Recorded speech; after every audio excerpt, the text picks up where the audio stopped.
ay rated SPG.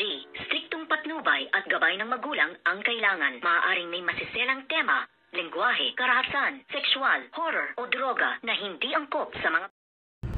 Good morning mga kachikas and welcome sa aking munting channel.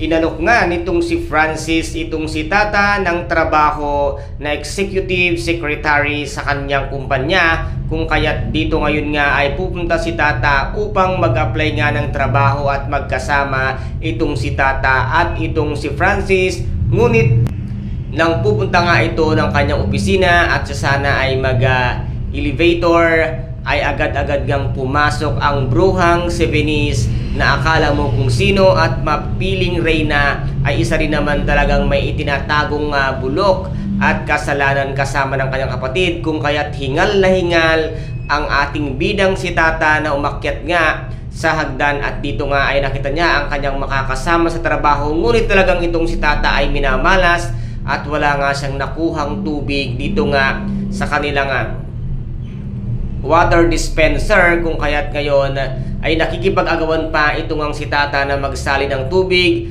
Ngunit ang nangyari nga ay biglang nabuksan at nataob nga ang tubig at ngayon ay biglang dumating itong ang si Francis at ngayon ay nadulas nga ito at lalong nataranta itong ang si Tata nang makita niya itong si Francis at ngayon ay tutulungan niya nga itong tumayo. Ngunit nahatak nga itong si Tata at ngayon ay muli na namang nagkatitigan at nagkasalubong ang kanilang mata na ngayon nga ay ito ang darat ng eksena nitong ang siya